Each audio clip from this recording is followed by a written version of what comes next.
The Gatorade Twin 125s is sponsored by Ford and your Ford dealer. Have you driven a Ford lately? Gatorade, it's all you're thirsting for. Goodyear, #1 in tires. And by Smooth Busch Beer, an easy drinking Busch Light.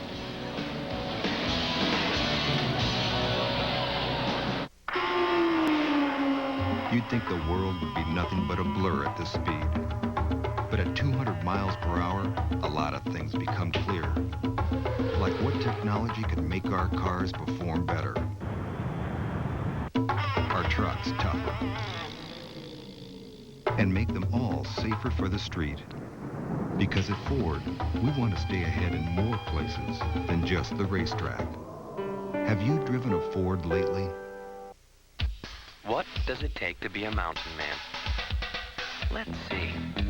A mountain man must be fearless, sure-footed, willing to answer the call of the wild.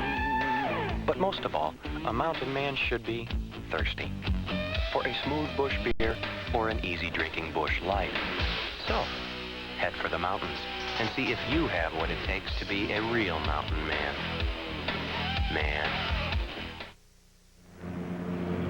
And on this Saturday, this is the scene at the Daytona International Speedway where a preparatory event is about to go.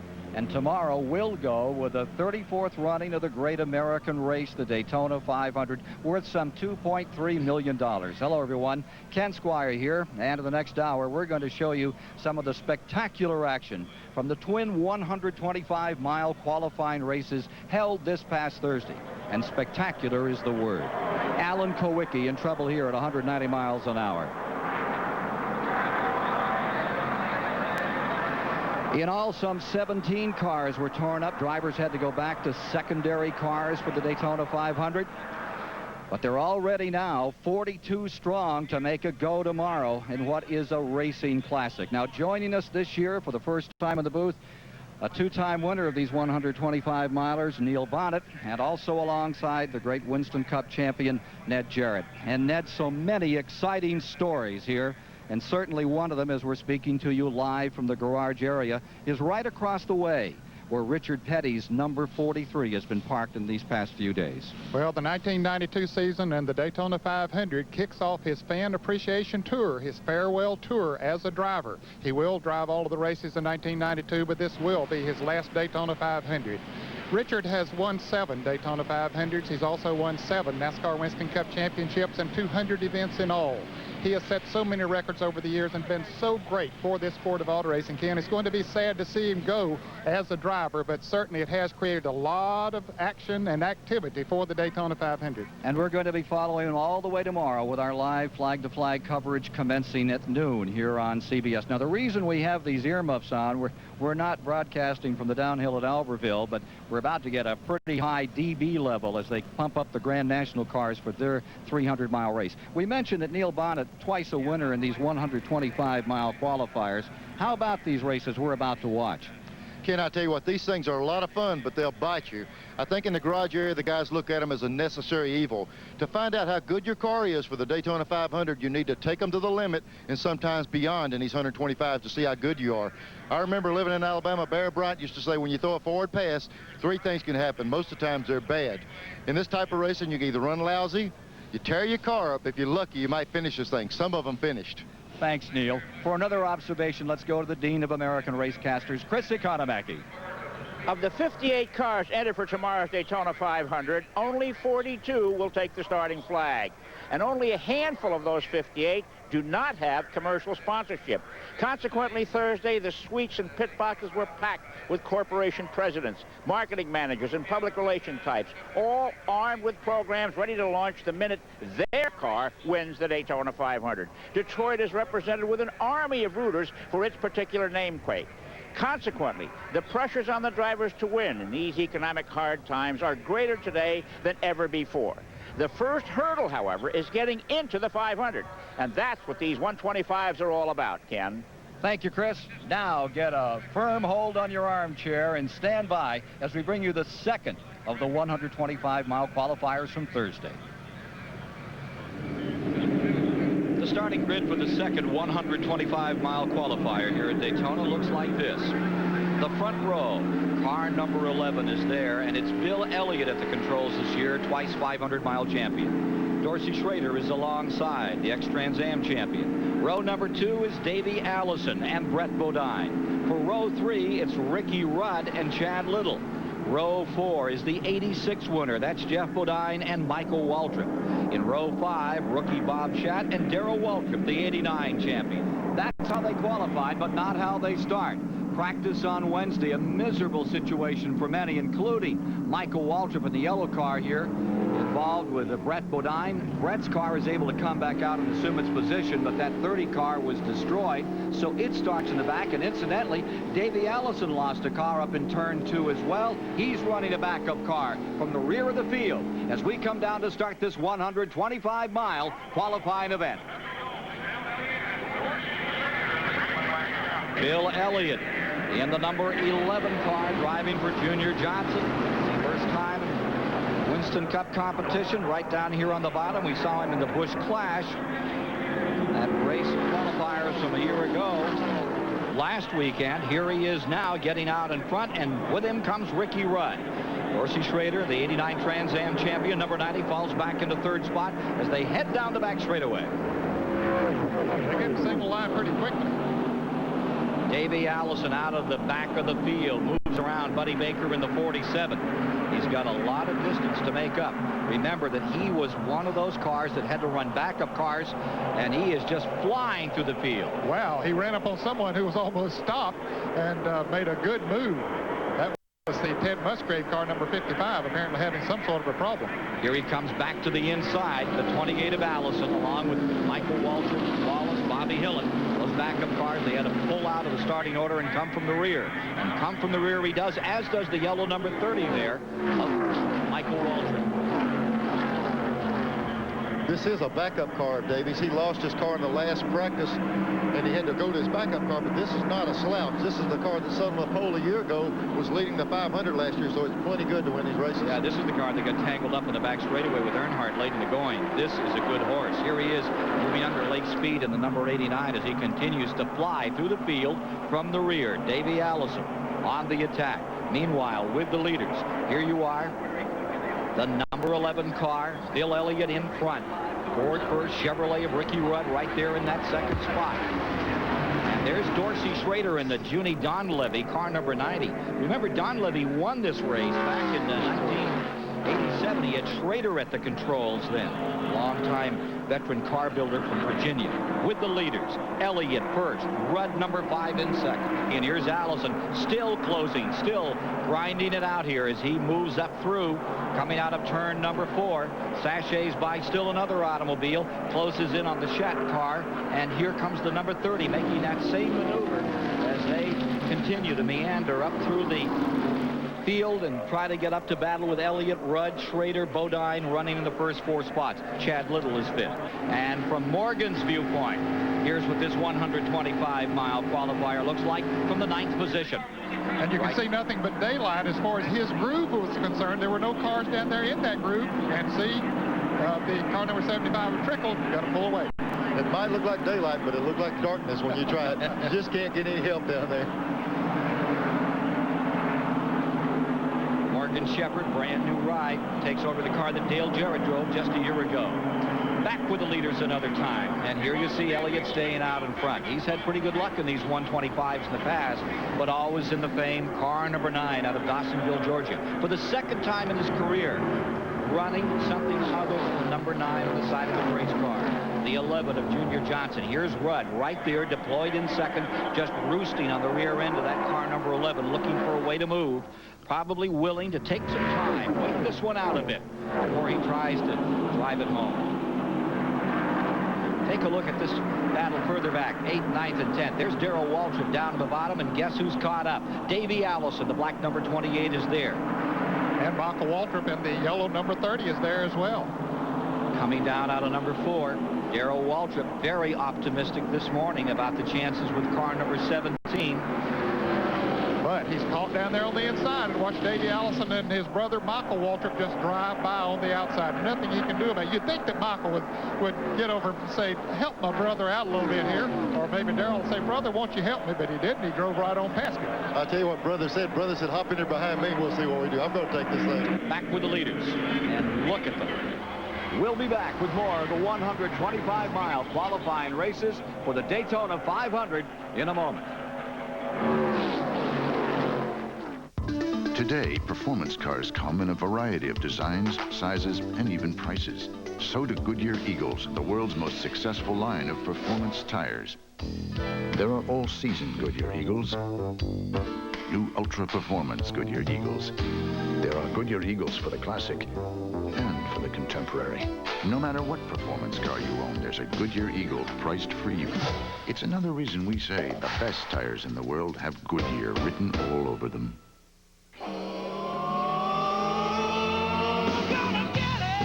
When you get thirsty, there's one thing everybody's got to have. 'Cause deep down, we all want the same thing. The cool, crisp taste, the fluids, minerals, and energy of Gatorade. Gatorade thirst quencher for that deep down body thirst. We've added the leading cough suppressant to the proven cold relief of Alka-Seltzer Plus. So now you can relieve your cold and cough together. Introducing Alka-Seltzer Plus cold and cough medicine. 2 kinds of relief from only 1 medicine. Head and Shoulders for my serious dandruff? Blue is better. Extra medicated Selsun Blue. With a medicine doctors recommend most. Medicine that relieves flaking better than Head and Shoulders. Blue is better. Selsun Blue, doctor recommended #1. Back at the Gatorade 125-mile qualifiers here at Daytona. Davey Allison has just moved into 9th around Dick Trickle, and he's going for 8th. Here comes 28 Allison, rim riding, high side, going around Schrader. He's a man possessed. Michael Waltrip trying to move around the 75 car, decided that he would draft with him down on the inside, and Davey Allison is really moving up through the pack. And look at Morgan Shepherd in the Wood Brothers car number 21. He has come from 19th position up into the top 10 now, and you know, when he needed to move out and pass the car, Neil, he has just pulled down on the inside and passed him. He's been able to do it the hard way. The way we haven't been able to see anyone do it, he jumps the inside and is able to go by him. And there's the car that's made the other big move. From 16th up to 5th came number 10. That was Derek Cope's car. There's Derek Cope, who made a great move in those early laps. And if Cope has trouble in this race and finishes outside the top 15, right now it looks like he won't make the 500. He's got to drive carefully then. It's just like you were talking about, we saw Morgan Shepherd take 2 cars in the middle of 3 and 4. That car is working well by itself. And it's the Ford. Some people say that maybe the Fords might have a little bit of trouble handling. Morgan Shepherd's Ford is having no problems handling. Just back in those final qualifying positions. 9th is Schrader, 10th is Trickle, 11th is Waltrip, Darrell is 12, Bobby Hamilton 13, Buddy Baker 14. Here he goes. He's trying that inside again. It was a view out of Morgan Shepherd's car. He doesn't hesitate to use the inside the racetrack, and that is an exceptional thing to have to do right now. Here's David Hawes. Bill Engel, Michael Waltrip came from right at the back. How's the car going? Right now we're running pretty good. Michael said the car got a little bit loose, but he believes he can handle it. If we get a caution, we'll probably adjust it a little bit. If not, he says it's not so bad that he can't hang on. Our plan was when the race started was to go to the outside and go to the front, and that's what we're doing right now. He's getting a lot of flack from the booth for not helping his brother much. Well, you know, it's every man for himself out there. Back to you, Ken. Average speed is at 189.554 miles per hour. That's right on the button with the track record. And Ken, while we were talking to Billy Engel, Morgan Shepherd just drove around. Ricky Rudd moved up into 2nd place. Now he has Bill Elliott in his sights. The only problem, his option now is if he tries to pass that car of Bill Elliott, if he makes it, he's going to look real good. But if he gets hung out, there's another string waiting to go by. Davey Allison moving in to make it a 3-way battle for the lead. Morgan Shepherd in the 21 on the bottom. Elliott on the outside. Ford stacked up, all 3 in the picture here. This is exactly what we talked about before. Once you make that commitment, you've almost got to go by, because he's going to go from second to third if he doesn't clear him on that one particular move. Elliott on the high side, Morgan Shepherd down low. He may tuck back in, we'll see. He better tuck back in, because you see those cars coming up behind him there. That machine is so stuck. Look, right here in the 17-degree banking, he disobeys all the odds and he stays in it. Yeah, and that has been the strongest point. Ken, he's made most of his passes in that area, but he's not going to be able to do it this time. He's going to drop back to third. And he senses it. You can see him pull back in right there. Meanwhile, Brett Bodine has his hands full. They get him on the inside. They get him on the outside, making the move. Coming up on the far high lane, Derek Cope, right up on top. Guy that won this race, big surprise a couple of years ago. And the number 5, Ricky Rudd. Number 30, Michael Waltrip. From way out back in this race, they started 28 cars. He and Allison were on the very tail end of this. They were the tailgaters in this party. He had brought himself back up. Here he is, still side by side with Chad Little.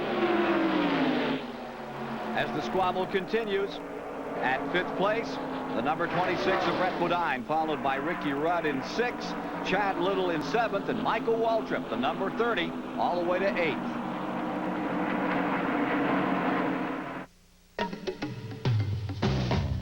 Sometimes I dream that he is me. You got to see that's how I dream to be. A dream I move, a dream I groove. Like Mike, if I could be like Mike. I'm gonna be like Mike. If I could be like Mike. Be like Mike. If I could be like Mike. If I want to keep playing baseball, I'm going to have to keep working. There's no off-season anymore. Every day it's just me and a pile of iron, or a bike I ride forever. And when I get sore, I take Advil. It's strong, it works, and I know it helps. And Advil's gentler on my stomach than aspirin. To last as long as I have, you got to stick with what works. That's why I use Advil. Advil, advanced medicine for pain. After running 3 wide earlier, Bill Elliott, Davey Allison, Morgan Shepherd for the lead, now single pilot into the tri-oval. Well, I think they're content at the moment, Davey Allison and Morgan Shepherd, because they're pulling away from the cars behind them, and they want to get a good cushion there, and at the same time sort of figure out, well, where is his weak points? Morgan Shepherd sitting there looking at Davey Allison now, trying to make that move, and says, can he do it? Should I go with him? I'm not so sure the reason Davey made this move out in front of him is a pack of slow cars. And when he made the move the inside, he's got those slow cars in front of him that might give him enough pull to be able to do that. Look at this, 3 wide. What a battle. Davey Allison getting caught in the middle in the sandwich. It's Morgan Shepherd down to the inside. Elliott on the outside, back in the lead. A grand race here at Daytona. Bill Elliott, twice champion of the 500, is back on, right on the spot, into first place with that maneuver. In the first race, we might have a little leeway on who would help who, because you were talking Chevrolet against Ford. These 3 Fords just up in the air. They do what they want to do. Here they are. Around Joe Boer, lap car number 88, bottom of the racetrack. And Elliott gets some daylight. He has about 6 car lengths between himself and Morgan Shepherd now in second. Lying third, Davey Allison. Don't forget in fourth, Ricky Rudd some ways back. Bill Elliott's going to use every one of these cars that he's passing to his advantage as much as he possibly can. Pick up the draft of every little chance that he gets. See there, he's moving up on the outside, has been able to pull away from Morgan Shepherd a little bit going through this traffic. And how do you use those lap cars, Neil? It's just like I say, climbing a ladder. The next rung, when you see a guy, you jump over behind him, take what advantage is there, pull out, jump to the next guy, and then chop down in front of him, not leave the other guy open behind you. But the amazing story here is 21, Morgan Shepherd just keeps on clawing his way back into the event. His car is working well, and I believe that he thinks he's got a car that can beat Bill Elliott right now. See how low he can stay on the racetrack?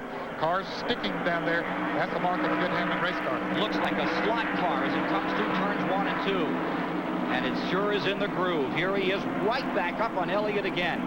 Elliott using all of his savvy to try to draw away, to no avail. Once again, Shepherd and the Wood brothers are back on track. Now has Bill Elliott, he's been sitting there leading this thing all the way using maximum gasoline. Shepherd and Davey Allison have been able to draft and conserve a little bit of fuel. There's the story. Elliott using that track. That car not handling quite as well, perhaps, as the 21. Taking that high side gives him a little advantage, maybe in RPMs. What about it off turn 2 here, Neil?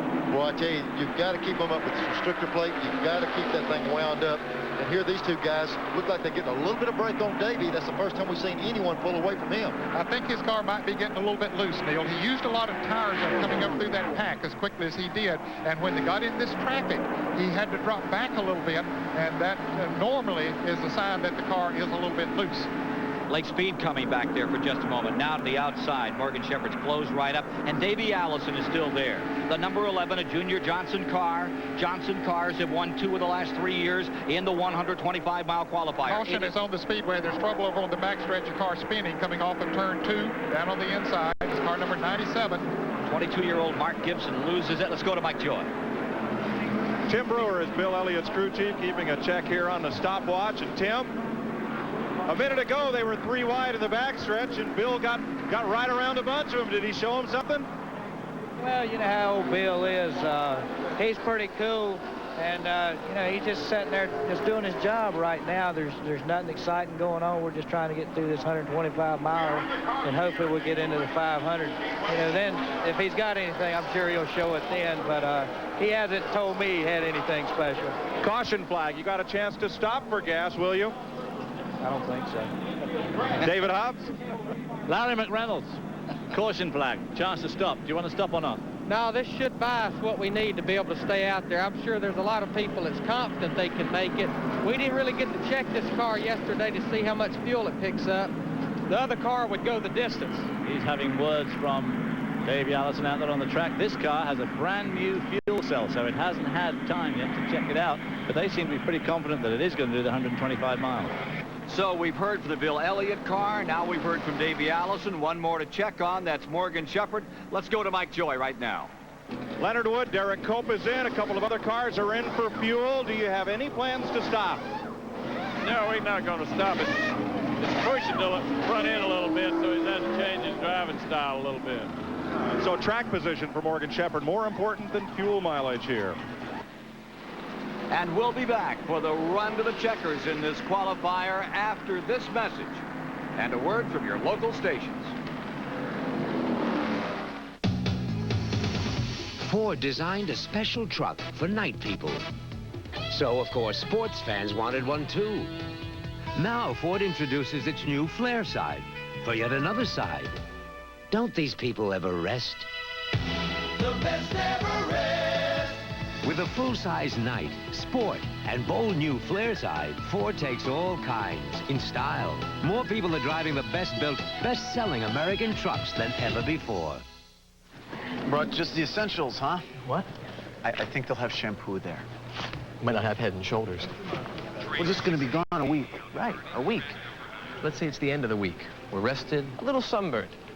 Then this stunning brunette sits down beside us. And that's the day your flakes show up. How do you know when they'll show up? You never know. You know? Head and Shoulders, and new Head and Shoulders 2-in-1 with complete conditioners built in. After the Olympics are over, stay tuned to CBS for 2 nights that will blow you away. On Monday, television's hottest comedies return with all new episodes of Evening Shade, Major Dad, Murphy Brown, Designing Women, and Northern Exposure.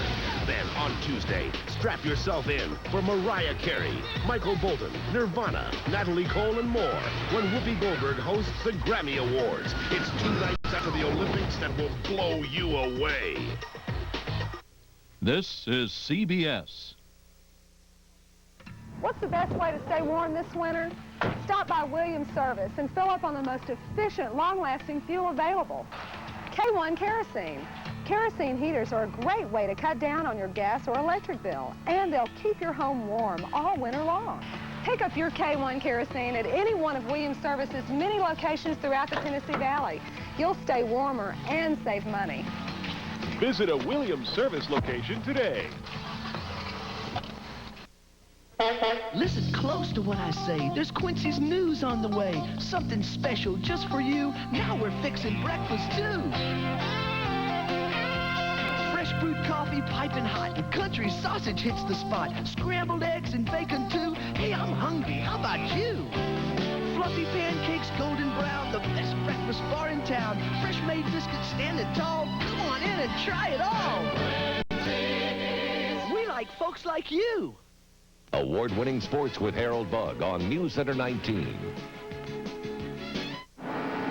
8 cars a second apart, but 4, Davey Allison, Bill Elliott, Morgan Shepherd, and Ricky Rudd look like they're going to decide it.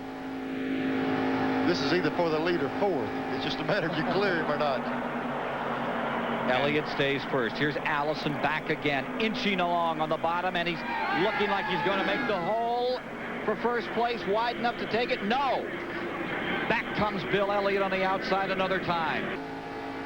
Watching Morgan Shepherd at work at over 190 miles per hour as we get ready to decide this second 125-mile qualifying race for the Great American Race, the Daytona 500. Shuffle is on. Elliott getting caught up, and guess who's here? Guess who just came to dinner? Number 17, DW is there. Darrell Waltrip on the inside of number 5, Ricky Rudd. Those 3 Fords continue to dominate. It's Bill Elliott on the point. The 21 car, Morgan Shepherd right there, and Davey Allison. I think they're going to try to hook up together now and pull away from those Chevrolets back there and then fight it out amongst themselves at the end. You can almost see that, Ned, after that big traffic jam. Say, hey, what are we doing? Let's get together and get away, or we'll settle this thing with 1 or 2 laps to go. They're trying to stretch it out right now. Elliott controlling this event from the green. Now the Chevrolets are single file. See Rudd and Darrell Waltrip, and then the Pontiac of Michael Waltrip just behind them. I'm not so sure when we heard Leonard Wood say a while ago, boy, we got a push, that it wasn't a blessing in disguise. All we've heard all day long is loose, loose, loose. That gets worse. A push comes to you. The thing might be coming to Morgan Shepherd now. He seems to be real strong behind him. He is certainly able to do a good job of drafting. You can see his windshield's getting a little bit dirty as he looks at Bill Elliott going down the backstretch. 4 times the Wood brothers have won the 500, but it's been a long time, and as we mentioned earlier, it was 83 the last time they tasted victory, and that was in the 400 on the 4th of July. Now Morgan Shepherd looks like he has just that right combination that just makes it all work. They've done a lot of work on this car over the winter. Yeah, and the push is good in the corner. It's bad off the corner down straightaway. His strong suit should be going into the middle. Leonard Wood looking on. Slight smile there, as no matter what the situation, there always seems to be a slight smile with Leonard Wood. Well, they're certainly good people, good hard-working people, and their team maybe gotten a little behind at one time, but they're coming back now. It's good to see it. Bill Elliott's taking the snaky route down the back straightaway there, which is the option. There's such things as offense and defense. That's the defensive side of racing. You drove a lot of races for the Wood brothers. What do they tell you on the radio when you get down to something like this? You on your own? What goes on? I used to call them and tell them, let me know when there's 5 to go, and tell me 4, 3, 2, and we'll see if we can make it happen on 1. Here's Elliott trying to shake him loose now. Time running out. Saw that move through the tri-oval. He was definitely trying to duck away. He's not going to get away from Morgan Shepherd. He's not going to get away from Davey Allison. No, he isn't, and Ricky Rudd is about to catch them. About to catch those Fords. Second place driver, Morgan Shepherd. Again, this is at over 190 miles per hour, second qualifying race. There's the distance to be traveled on this 2.5-mile track to decide. I said Ricky Rudd's about to catch him. He's going to have some momentum when he gets to him. Is it the timing perfect for him? Will it be right on the last lap or so? And a lot of that, you don't necessarily plan that. They start that snaky move in front to be evasive, and it slows them down. And at the same time, the guys back are lined up straight, and here they come. Ford 1, 2, and 3. General Motors 4, 5, and 6 with 2 to go. Here comes Ricky Rudd, and here come the Waltrip brothers closing in.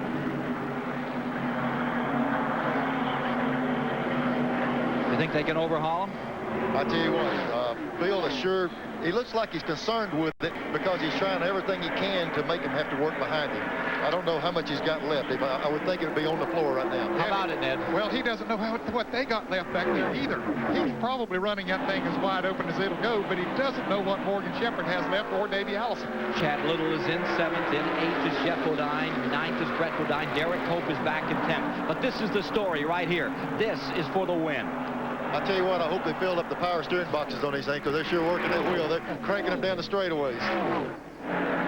Junior Johnson looking on at the leader, his driver, Bill Elliott. White flag is down, 1 to go. This is for it. Elliott there, Morgan Shepherd in second. Have they got any more to offer? Now's the time we'll find out. Probably on the back straightaway, probably turn 3. Well, Ricky Rudd caught up, Tim, but he couldn't do anything with them once he caught up to them. Don't think he'll be a factor here. I think that it's going to be between Bill Elliott and Morgan Shepherd. Inside of Morgan Shepherd's car, and there you see Elliott weaving at over 190 miles an hour, trying to hold on to that lead, giving Shepherd nowhere to run, nothing to look at. Every time he moves over, that second car gets a blast in the nose, and he just doesn't have the power to pull at times. Down out of 4 to finish the second 125-miler, and out to the outside. Here comes the 21 car, making a run for the flag, but it's Bill Elliott first. Morgan Shepherd is in second. Davey Allison, a Ford sweep in the second 125-mile qualifier. A great race all the way for Elliott. Looks like they're going to be a tough combination of these super speedways. Junior Johnson and Bill Elliott, a new dream team. Bill used to be the king of the super speedways back in 85 and 86, and it looks like he might be coming back to the throne. And we'll be back to meet the winners, Junior Johnson and Bill Elliott, after these messages.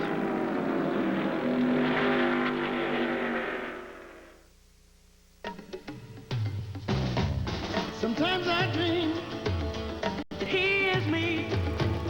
You got to see that's how I dream to be.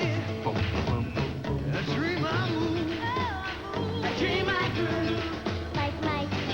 If I could be like Mike. I'm gonna be like Mike. Like Mike. If I could be like Mike. Be like Mike. Like Mike. If I could be like Mike. My stepfather and I used to have this argument. I always say dancers worked harder. He said football players. It's as physical as you can get. You use everything. You don't stop. You don't sit. You don't get your breaks. You're on your feet. So you work hard, you sweat. New Lady Power. It works. I mean, I've tried a lot of deodorants because I'm a dancer. And this one really, really worked. You can dance and then still hug your friends and be okay. New Lady Power from Fabergé. It won't let you down. And we're back with you live here at the Daytona International Speedway on this Saturday afternoon. About 100,000 people here already for tomorrow's big race. There are the results from that second 125-mile qualifier that Bill Elliott won. Looking further back in the field, Waltrip made it, Chad Little into it, Derek Cope, winner a couple of years back. And filling out the top 15, Stan Smith from Alabama was there. Bobby Hamilton had a good qualifying run. Hello, everybody. Ken Squire. Nice to have you with us here at Daytona Beach, where we're preparing for the 34th annual Daytona 500, which will be run tomorrow. And we have team cars on the front row. Bill Elliott and Sterling Marlin driving for Junior Johnson. And earlier, Mike Joy talked with those guys that will start from the point. Junior Johnson's drivers have earned the front row for Sunday's race. Sterling Marlin will start on the pole. What are you looking for in the Daytona 500? Well, we're really looking to, try to win everything. The Unical money is way up there, and it's just, whole deal. We've been down here really 3 months since November, doing a lot of testing, and, something like tomorrow, we don't know what to do when we leave here, but hopefully we're going to win when we leave. You got a new teammate. Has he been a helper or a threat? He's a threat now. You got to watch him. I was holding my breath when we were up the pole, and, both cars down here have been real quick, pretty identical speeds testing, and so it was just, we was real lucky to get the pole. Okay, how about it, Bill Elliott? You've got perhaps the fastest stable car out there, if Thursday's any indication. Well, I don't know if any of them are stable. Mine is a little more stable than others, but it's a situation that you got to survive. And here a lot of things can happen. It can happen at any time. If it's a hot day, racetrack will be slick, handling will be critical, and all that's going to play a part in what comes down Sunday afternoon. They're saying that you and Junior Johnson have really developed a bond, and the way this car is running shows it. Well, when I first did the deal, I really didn't know what to think, but as we're going on now, I feel like no doubt it was the right thing to do. Well, Junior's got both his cars on the front row. Bill Elliott, Sterling Marlin. Good luck Sunday. Thanks. Well, everyone down here in Florida always talks about how competitive this Daytona 500 is going to be. We can't promise you how competitive it's going to be, Ned, but we can certainly say right now that it's the most inspected 500 in history. Yeah, there's a new man at the helm now that's in charge of the inspections, and I'll tell you, he's been tough, made a lot of teams do a lot of work, but Neil, he has gained a lot of respect very early on. I tell you what, he's gained a lot of respect, and he's also gained a lot of spare parts. That NASCAR trailer is full of parts. You can build a lot of race cars, but they're all illegal, and you can't use them. Standing by is David Hobbs with more. Well, over the course of its history, NASCAR racing became famous for some pretty innovative rule interpretations by crew chiefs. Well, the time was thought to clear all that up, and what better way to catch a thief than to set one? And one of those famous innovative crew chiefs went from being a rule breaker to a rule maker. The most talked about man in the NASCAR garage is Gary Nelson, NASCAR's new chief inspector. And if you're a team owner or crew chief, his is the face you least want to see under your hood. Nelson's cracked down on technical rules the way no one has ever seen.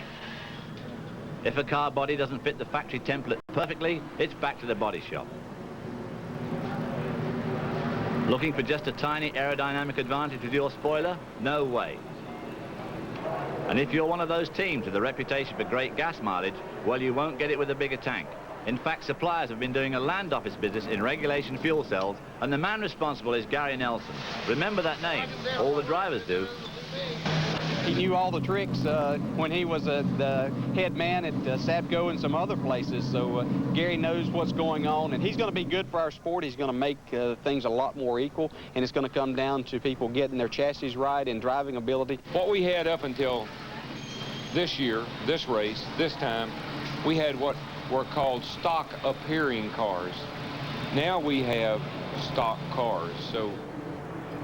Well, if there is a match for Gary Nelson, it is the gentleman now sitting to our left, Ned, and none other than the 1960 winner of the 500, an old friend and competitor of yours, Junior Johnson along. And of course, Junior Johnson is the owner of the two cars that are sitting on the front row for tomorrow's Daytona 500. Junior, apparently you and your team adjusted to Gary Nelson pretty quickly. Well, Ned, we spent a lot of time in Florida testing, and every time we come down here, we basically go through his, you know, new templates and all the stuff that he had to check the cars with, and if it was a little bit off when we go back home, we'd fix it and come back and go through it again. So when we came here, we had been through all of his template stuff and prepared for it, and we tested on them ground rules, and that's why I think our cars run real good when we came back here. Now, these cars had almost identical speeds. Is there a lot of rivalry between these two teams in the garage area, or the cars pretty basically the same?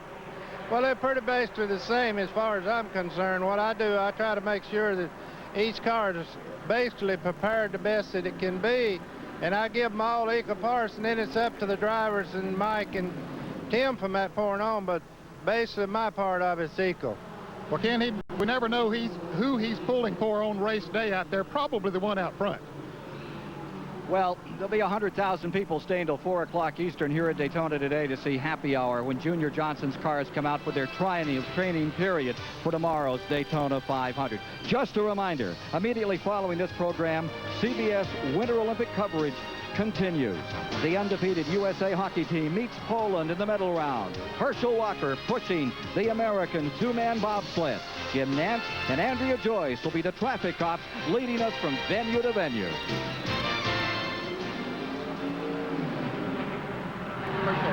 Thank you.